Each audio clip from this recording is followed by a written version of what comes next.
and girls. A special hello goes out to the Director of Media for the Boston Bruins alumni, Mr. Mark Boyan. Nice to see you, Marky. Welcome to the Pro Hockey Alumni Podcast, the voice of hockey legends. This show is created to give a voice to former pro players and personalities, allowing them to share some of the greatest stories this game has to tell. So let's take a trip to the heart of the classic hockey universe and celebrate the history of the game with the select few who actually lived it. Welcome to episode 66 of the Pro Hockey Alumni Podcast. As we learned in our recent interview with Steve Baker, an exciting 3-on-3 professional hockey league is set to debut in North America in 2021. Dubbed 3 Ice, the league was founded by today's guest, EJ Johnston, the son of former NHL goaltender EJ Johnston and Craig Patrick, the former GM of the Pittsburgh Penguins. Now, EJ Johnston serves as CEO of 3 Ice, and Craig Patrick is its commissioner. Inspired by the NHL's exciting 3v3 overtime format, the Upstart League will emphasize a fast-paced style of play and fewer rules than traditional pro hockey. Each game will consist of 2 8-minute periods with no stoppages. 3 Ice, of course, will attempt to lure all hockey fans, especially younger viewers, with a streamlined game format. So let's learn more about 3 Ice and what it was like growing up as the son of a big bad Bruin. Here's my interview with EJ Johnston. Well, in the summer of 1974, the St. Louis Blues acquired a pair of players with various trades. Number one was 38-year-old goaltender EJ Johnston, who had a great history with the Boston Bruins and Toronto Maple Leafs up to that point. And from the California Seals, they picked up 28-year-old forward Craig Patrick. And somehow, through the karma of life and hockey, we end up here today, as that relationship was, I think, probably started there in St. Louis. And long and short of it, we end up now, as we've talked about prior to the interview, talking about 3 Ice. Its founder, EJ Johnston, son of EJ Johnston, and he's teamed with a great management team he's put together, which includes Craig Patrick. So that's a very long-winded of saying, EJ, thanks so much for being with us on the show. Mark, it's nice to be speaking with you. As we noted, the relationship between your father and so many great individuals, and we're going to get to 3 Ice in a second, but I'd like to, as a young man, I grew up in the Boston area. So just for the fans, and the fans will listen and kind of know my history, but grew up in the Boston area, right in the heart of Bobby Orr and the Big Bad Bruins, and EJ Johnston was one of those guys that everybody loved. Johnston and Cheevers, 2 Stanley Cups. So you're a little bit too young to remember those days, but over the course of your dad's career, he developed a lot of strong friendships. And the 2 that kind of stick out, I guess to most people, at least to me, was with number 4, Bobby Orr, and number 66, Mario Lemieux, 2 of, if not the 2 greatest players to ever play the sport. And as a young man growing up in that type of environment, being around people with that high level of success, how did that impact you? And what was that experience like? Yeah, it was a really great way to grow up, and I definitely missed the window of the Big Bad Bruins, but, being young enough, catching the conversations when I would be around my father and meeting guys that were big fans, they were either cheesy guys or Eddie guys or EJ guys, as I think they used to say, and it was sort of 2 camps, and I think the fans thought they might have been rivals, but they were definitely friends. And back then, they were platooning a lot of the time, and it worked, right? They're, I think, the last tandem to ever win a Stanley Cup together. Yeah, right. So it was a really nice sort of vibe that I kind of, in my memory, it's sort of bits and pieces of it I can collect. But, Uncle Bobby, as I call him, he's my godfather. And, they were special friends. They still are to this day. They talk all the time. Growing up with Darren and Brent, Uncle Bobby's kids, was a special thing. We would spend our summer times up on the Lake St. Lawrence River and Lake Champlain, fishing and boating and just sort of being outside. It was a nice way to grow up. So Dad was Dad and Uncle Bobby was Uncle Bobby until I was about 8, 9 years old, and you start to sort of get that awareness of, wow, these guys are a little bit more special than just my dad. or just my uncle or my godfather. And it was nice. And you sort of see the reverence that people had around them and how excited they'd get to be around them. And these were important people, regular Joes that were just big fans. Everybody had a reaction to these guys that you just don't normally see. So I picked up on that right around 8 or 9 years old. And it was nice to sort of grow up that way.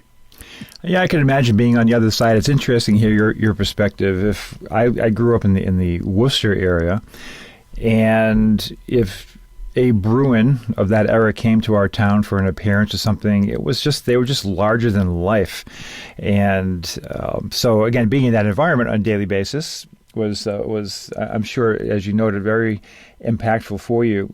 Going to Mario Lemieux later in your life, now you're older, you're in Pennsylvania. Obviously, EJ Johnston and drafted Mario Lemieux and ended up coaching him, being the GM, et cetera, et cetera. If you had a chance to talk to Mario at all, or to talk a little bit about that relationship between those two. Yeah, it's another special bond. Like Bobby, with the influence he had across the New England area, building all those rinks up there that really helped hockey explode. Mario did the same thing. Mario came along and basically had the same kind of phenomenon that he sort of impacted the entire region. And so hockey is now a big sport in Western PA. We've got guys coming out of it. But, it was nice to get to know Mario. We played some golf together. He's been over to the house. I've been to his home. He's one of the people that I've chatted with this project about. I've been working on for a couple of years and wanted to sort of sit down with people who were experts in all facets of hockey. And certainly Mario's opinion was a nice one to get early on a few years back. But just a nice man, class act. He's been wonderful to my father. He's, in my opinion, and this is sort of crazy, I catch a lot of grief from my hockey buddies, the greatest players in the world are probably Bobby Orr, Mario Lemieux, and then Wayne Gretzky. And people raise their eyebrow like, wow, you've got Gretzky at 3. And I say, I do. I think Bobby was the greatest all-around player. Mario was the greatest all-around offensive player. And by the way, never gets enough credit for his skills as a penalty killer. I think he had 11 or 12 shorthanded goals one year. He was just devastating on the penalty kill. So those guys had an interesting impact in their communities, and then just being around them, being around winners all the time. Once I was old enough to realize who and what they were, but all the guys in the league, as we've talked about, anyone who makes the NHL is the best of the best. And they're winners. They work hard. They've overcome obstacles. They beat the odds. And so to be growing up around winners like Mario, Bobby, and the rest of the NHLers was a special, special way to be brought up. And it's a nice community to be part of as well. Hockey's a special kind of environment. No question. And for the record, I also concur with your overall hockey all-time ratings. Absolutely. I've said that almost that exact same line. And I in Hartford, I worked in the office. Actually, again, just as it noted, I worked in Hartford while your dad was there as GM, and I worked in Pittsburgh. He was there as a coach. But while we were both in Hartford, of course, Gordie Howe was working there.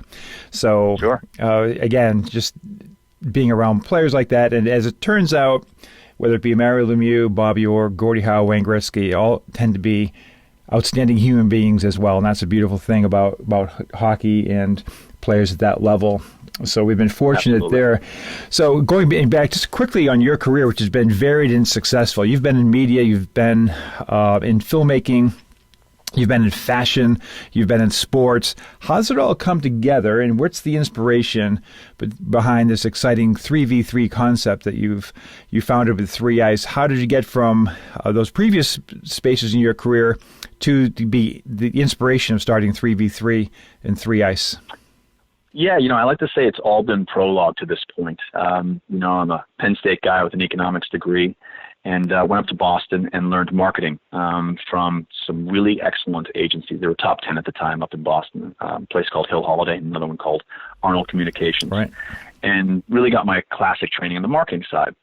Then a few years after that, I jumped to the other side of the desk and started selling media for Fox Sports Net New England and became a salesman. And I really loved that. That was sort of, to me, an interesting way to bring value to partners and clients, and it was a really fun experience that I enjoyed, and I sort of carried that the rest of my life. That was my sales training. Can I interrupt for 1 second? Yeah, was it in that time of life?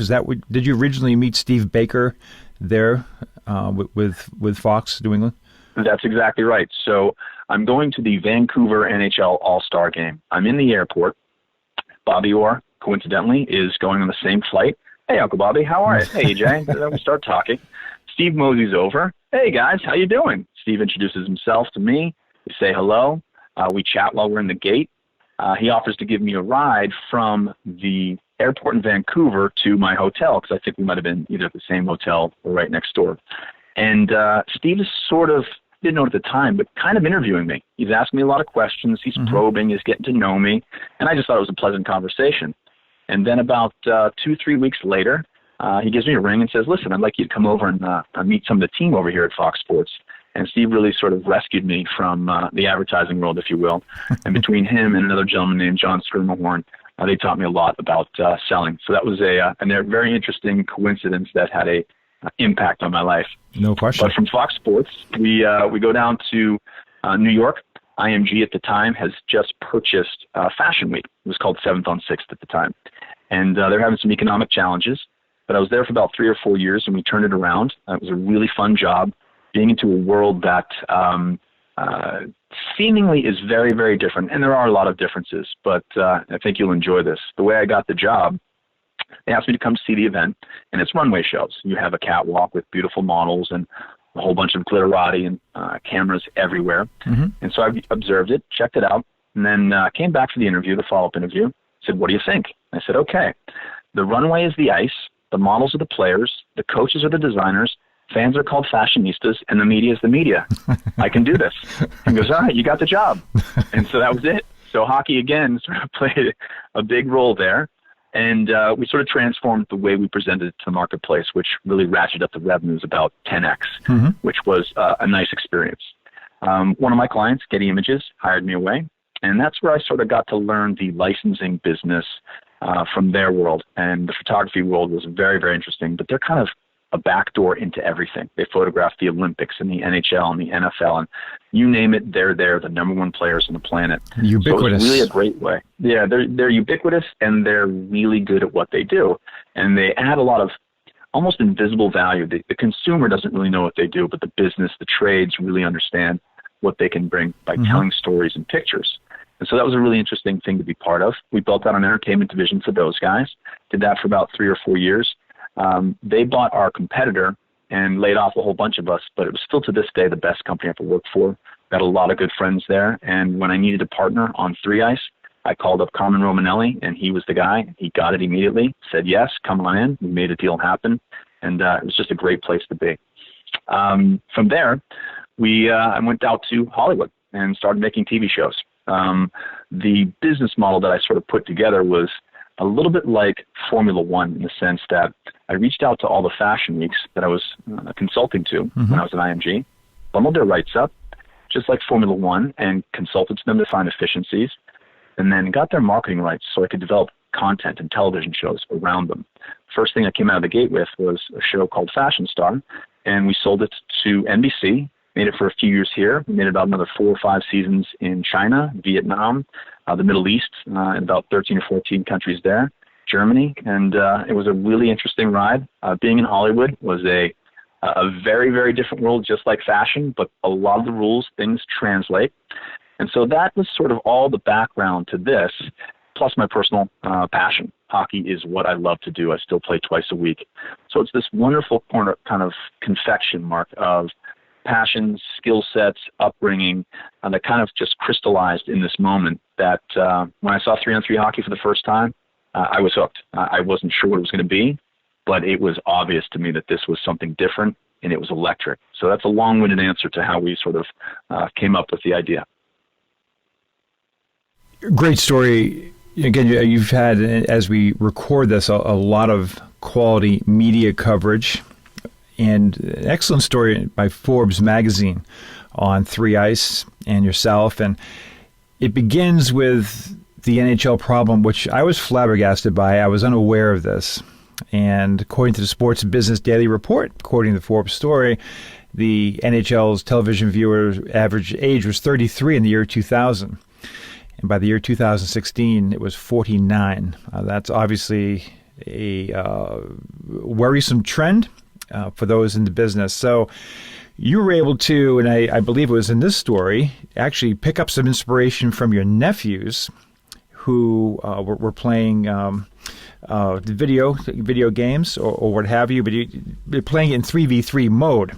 And one of the biggest things about this Three Eyes project is to kind of break down those barriers to whatever's holding back the young fan to thoroughly enjoy hockey and really appeal to them in a phone-first world. And I say that as a parent of a 16-year-old son. The difference between my son, who's 16, and my daughter, who is 23, is significant. I mean, they're both focused on mobile communication, but she still has some tethering in the old school. But for him, it's all about the mobile phone. He spends 95% of his time consuming media via that route. So can you talk a little bit about, I guess, that inspiration of seeing your nephews interact, and then how that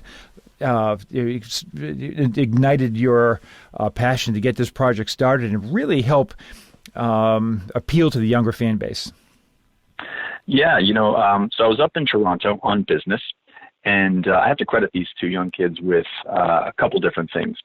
So one, I was there spending some time with my cousin, and her kids are great. She's got two young boys, and they were constantly going down to the basement. They've got these two consoles set up where they play each other in hockey, and they're almost always playing 3-on-3. And I was curious about that, and I said, why? And they just felt like there was more action, more tic-tac-toe passing, and it was more fun.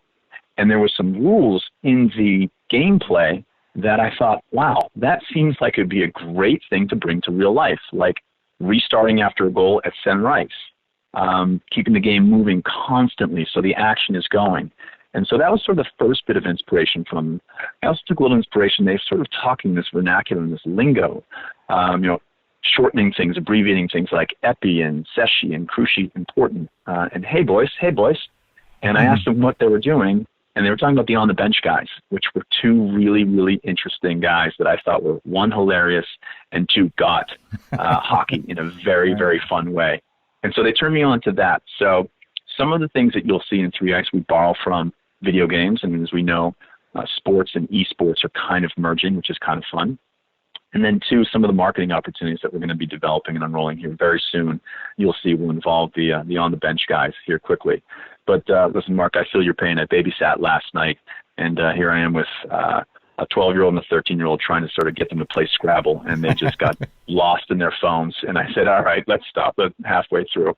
I think I was beating them by 100 points anyway, but it's still like, okay, you just can't compete with it. So we are a phone-first, fan-first model. We believe that kind of environment, that digital environment, is where our brand should live first, and how we want to be shared, viewed, consumed, discussed. It's a strategy that we're implementing that we think is going to be paying a lot of dividends for us moving forward.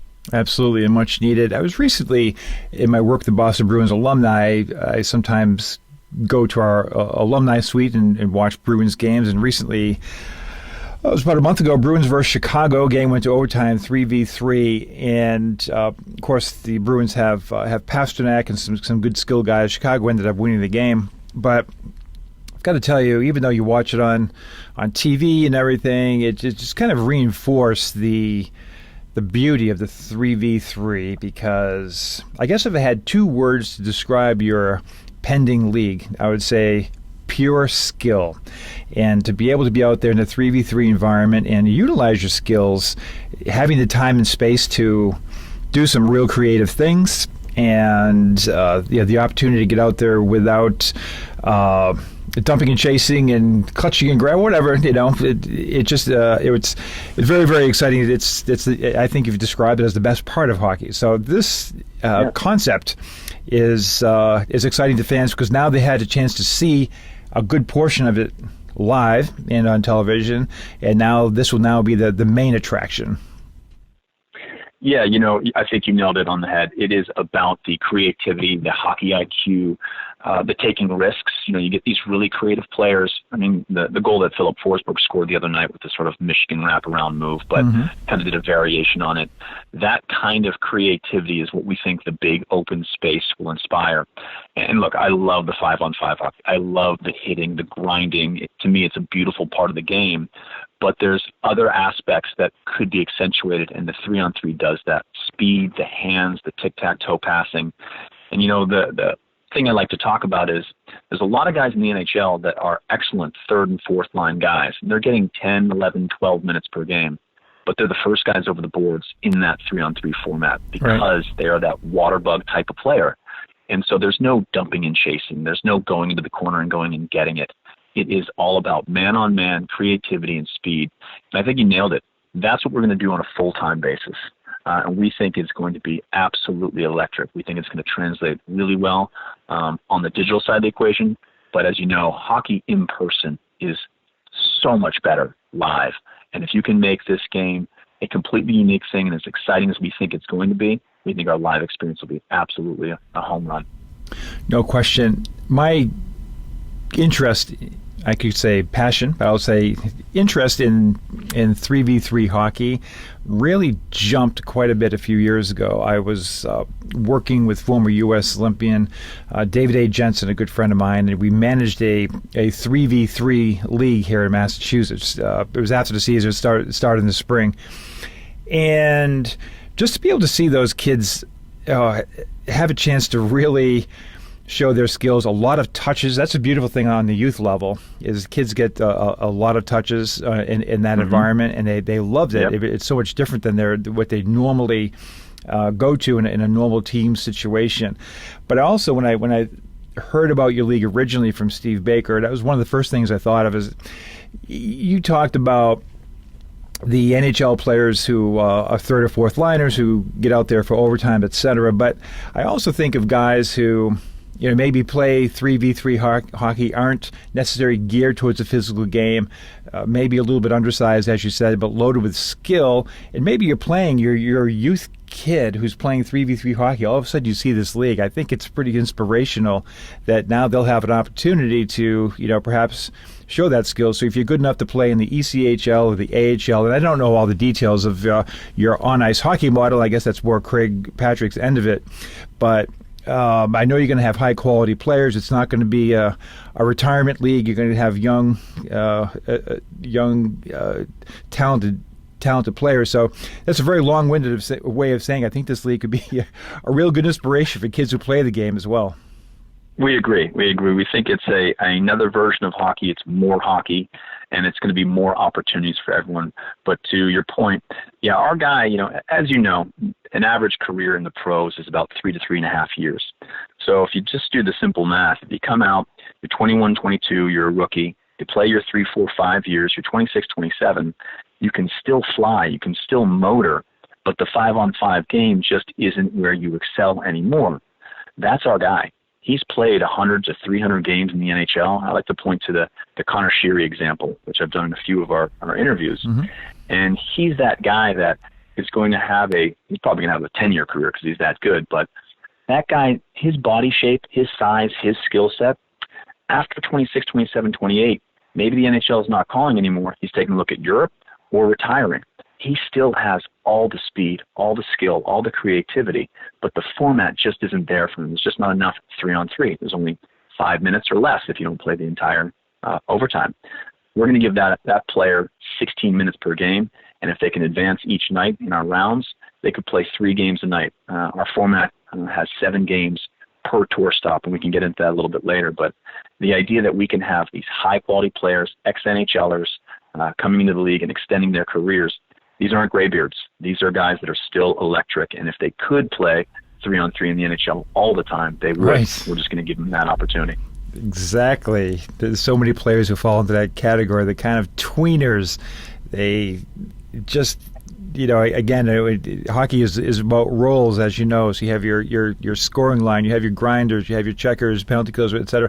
Some guys kind of fall between the cracks, but have that wonderful skill level that now in this league those type of players will be able to exhibit. It also reminds me, too, a little bit, as I talked to, for example, yesterday I was talking to Kurt Ridley, formerly a goaltender for the Vancouver Canucks, and I asked him about the differences in hockey between his era and today, and he said, well, the biggest thing is the size of the players, and it reminded me of some comments Bobby Orr made a year or two ago.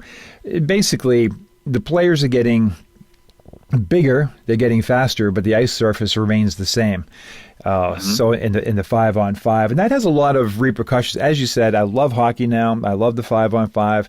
This is not a criticism of that, but the reality is that the game has never seen more skilled players, but the time and space in which to exhibit those skills is reduced all the time. The players are bigger, faster, they get on you in a hurry, and you still see the great skill, the Crosbys, McDavids, et cetera. I'm not even, but a lot of that is, power play, overtime, what have you. But that's, and again, one of these, just be able to see the guys out there in an open sheet. And also, I guess you've not maybe locked this down from a hockey operations standpoint, but is your anticipation this league may be non-hitting?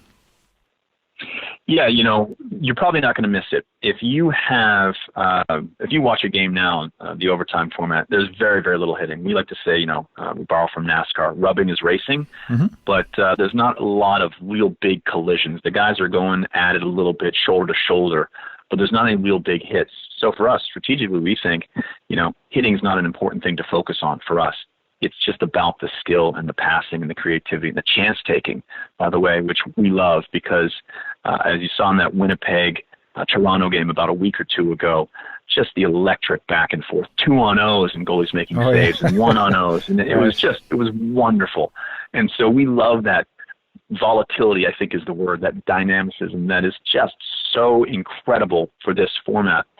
So for us, we think that it lends itself to it, and you really won't miss the hitting. It is about the skill and the dangles and the dekes and the passing and the fakes. And so for us, we don't think it's going to be an issue at all because there's such little of it anyway. So again, rubbing is racing. If the guys are doing incidental contact, that's fantastic, but hitting is certainly not a focus for us. Right, and I think going back to that whole time and space issue and size issue too, from a player safety standpoint, I know it's a secondary, consideration as far as the overall league is concerned. It's almost implicit in the league that it's going to be a little bit safer. But I go back to youth hockey and 3v3 there. That's, again, it's one of the things that it's uncomfortable sometimes to talk about in both hockey and football and soccer in any regards. The head injury and head trauma issues that are out there, you will not have that issue in your league. So I kind of fumbled over that question, but my point is, from a parent standpoint, a safety standpoint, 3v3 hockey also has that appeal as well. Yeah, the less contact is certainly nice, and because of the increased action, you just don't miss it. But I'm thinking my mind is going back to a Sports Illustrated article about the incredible shrinking court in the 80s, and it was a fold-out of Bird, Parrish, and McHale standing on this miniature parquet floor, and they were sort of looking ominous. And, the game evolved in basketball. They started playing above the rim, is what they used to say. As the game evolved, the court, quote-unquote, shrank. And as the ice shrinks, the opportunity to express yourself fully from a creative standpoint becomes, less and less theoretically every year as the players increase.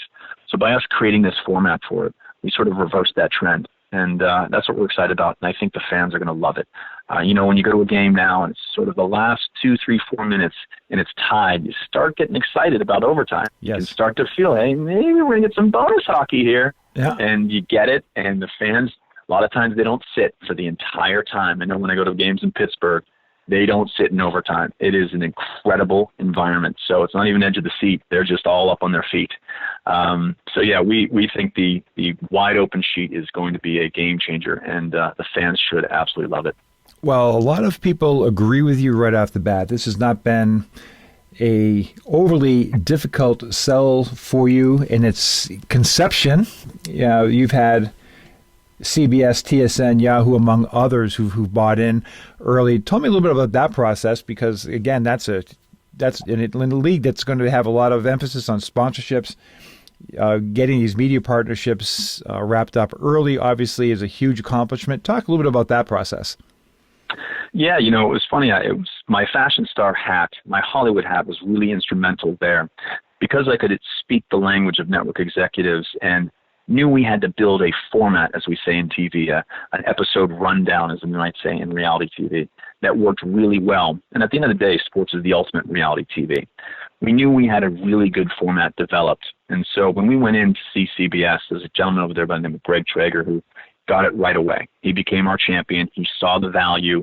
He knew we had something special. Mm-hmm. So really after the discussions from a conceptual standpoint, it was a yes quick. And then we moved into, obviously, the contractual discussions, which take however long they take. Same thing with TSN and RDS. We got those folks to say yes so quickly because they immediately saw the value. We knew we had validation. We knew we had a partner that was going to carry our message across the entire continent. And we were really excited. It was validation for us. We did that, almost a year ago. But all three of those networks got it immediately. We're really grateful that they saw the value, and we can't wait to be in partnership with them. And we're going to tell our story through their channels, digital, linear, social. They're going to be great partners for us, and we're going to bring as much hockey as possible to our fans. We have a phrase internally that we like to say we're creating the biggest locker room in the world. We want to invite fans into it and give them that access from the content standpoint. We want them actually influencing the on-ice action, and I'll give you some examples of that, but also helping us shape some of the business as well. From the standpoint of one of the first things we're going to do is ask fans to help us pick our cities. From an on-ice experience standpoint, what should be the second round matchups? Does the winner of the first round Team A play Team D? Or do they play Team C or Team B? We let the fans help us decide that. If there's an injury on the one of the goalies, which one of our two dressed goalies who are substituting goes in next? Let's the fans hop on the app and tell us. From a broadcast standpoint, we want to splice into our feed. If someone's sitting right behind the goal along the glass, I sat there about a month and a half ago with my girlfriend at the Rangers game, and we got an unbelievable angle at every single goal. If someone's filming that, we can take that feed, stick it into our replay package, and credit Sally Smith in row number 1 right behind the goal brought us this clip. So having them be part of that equation as well. So we want them to be part of the biggest locker room in the world. So, yeah, we think it's going to be electric. I want to, in a moment, go through the tour and your vision for it, but I had a couple questions preceding that. Number one is, as I've thought in the past, and I've had thoughts about starting or being part of various hockey leagues on the professional level, the one thing you take advantage of in the June, July, August is efficiencies. You have a lot of availability. And for those facilities who still have sheets down, you have a lot more availability, of course, and you're not competing directly with your product. You have enough hardcore fans that will follow 12 months a year. But you talked about fans helping out in choosing cities. I'm going to advocate for Boston and Hartford, Connecticut, by the way. And sure, okay. We'll advocate for those as well. But what is your vision for the types of cities that you're looking for? NHL, AHL combination? What are you looking at? Yeah, what we like to say is we're going to have a nice mix of NHL buildings, AHL buildings, and we're calling hockey-hungry markets. And those are markets that have really demonstrated an appetite for sort of big league product or have shown that they just show out so well. Places like Halifax or Quebec City where they don't have any sort of quote-unquote big league product, if you will, right, but they're just such great hockey towns. Hartford, too. Hartford's in the mix, absolutely. So New England is an absolutely important market for us. Obviously, Eastern Canada, the Midwest Canada. We're taking a look at about 20-plus markets right now with our partner, ASM Global, another group that we're really flattered by that immediately got what we were doing. They own and operate many of the many of the buildings that basketball and NHL teams play in, both here and abroad. So they get it. They're experts in this world, and they're going to help us pick our marketplace. And it's a combination of some science, a little bit of alchemy, and a little bit of the fans chiming in. So we're going to have this very complex formula that we're going through, but we do want the fans to help be a tiebreaker in some places. If we get an overwhelming response, making it up for Winnipeg. Okay, let's take a look at Winnipeg. We may have to go there if we've got 50,000 people that tweeted us in a month that we need to come to Winnipeg. So it's a nice mix of NHL, AHL, and hockey-hungry markets that we're looking at. Perfect. So the teams are centrally managed, I'm assuming. So they're going to be independent, but yet under the umbrella of the league, and you'll have coaches for each. Have you given some thought to how that's all going to take place? And maybe getting ahead of the game, and I know that's more of, again, the hockey operations end of it, but how these teams will be selected, how they'll be populated. You'll have a draft and all those things, but I'm assuming that all will be under the league's control, however, rather than having individual owners. That's right. So we're top-down ownership. And yes, to answer your question, we've thought through every facet of this. You know, when I started this about 3 or 4 years ago and was shopping with media friends that worked at professional sports leagues, hockey guys, coaches, marketing folks, we made sure that we poked holes in this thing along the way. And then when I brought my C-suite on board, we did the same thing before we really all decided that we were going to push forward hard with this. So we've thought through every single aspect of it. So you're right, the teams will be centrally owned, top down, and we have a touring model. So like the PGA Tour or Formula One or NASCAR, we're going to be going from city to city. So all of our whole traveling unit, if you will, the whole of 3 Ice, comes in either Thursday, Friday, and then our players come in. We have a morning skate on Saturday for them. Maybe they take their afternoon nap, as you know, is a tradition in hockey. We drop the puck that night, and we fly them home on Sunday, and then we rinse and repeat every week. And our format will be all 8 of our teams will be coming to every single city. In the first round, all 8 of those teams will play in 4 games. The 4 winners of those games will advance to play in 2 semifinal games, and those 2 winners will advance to play in the single championship game for that night. So you have the first round 4 games, 2 games next, 1 game. 7 games per night. Each game is 16 minutes. That's 112 minutes of hockey over about a 3-hour broadcast and experience for the fans. And we've got a nice point system as well. We're sort of borrowing from the Formula One model, where if you win in the first round, you get 1 point. If you win the second round, 2. And if you win that night, 3 points. You could pick up 6 points total. What we like about that is, just like in Formula One, if someone blows a tire and doesn't finish, they get 0 points. Mm-hmm. And if someone wins, they get a huge chunk of points. So the volatility in the standings for someone to be able to jump way up or fall way down each week will be, I think, something very, very interesting for the fans that follow. And then, of course, the top 4 teams will make our championship, which will be our 9th week, our playoff/championship. Prior to that, we're going to have a draft. A few months before we drop puck in June 2021, we will have a full draft where we basically simulate 4 different tour stops in 2 days. Saturday morning, Saturday afternoon, Sunday morning, Sunday afternoon, and then our draft. And our coaches will sort of just get in a war room, and we'll just snake through the talent, 1 through 8, 8 through 1, 1 through 8, as we build our teams. You know, and when new leagues start, it's always good to have some recognizable players. So I'm hoping some bigger names are able to jump on board right away, which reminds me, with no city affiliations to these teams, as you said, you have a tour model. Those relationships that you have, that you're developing with television, interactively, with TikTok, and I can't tell you that I've spent a minute on TikTok, but I know my son has. But sure. That becomes a critically important element in your branding. Again, you're not tethered to a specific city, so to reaching out and building the brands of those individual players, I assume is going to be a big part of your marketing effort. That's right. So as the advent of fantasy sports and sports gaming has really made fans become fans of individuals. You know, I love my Pittsburgh Penguins. I'm a Pittsburgh guy. I grew up there, but I love seeing Stamkos or Kaner or McDavid or any other player that's, to me, worth the price of admission. I follow them. I root for them. I hope they do well. I check their stats. So that's become a phenomenon in the last decade or 2, and we think that trend is going to continue strongly. And then next, we think we have a very, very interesting model from a sponsorship standpoint. We're excited about this on the business side. We think we're bringing something unique to the marketplace, at least in North America. We're going to borrow a little bit from the Formula One model, where our teams, instead of being Team Ferrari or Team McLaren or Team Rocket, are going to be Team, let's say, Samsung or Team Ford or Team Toyota.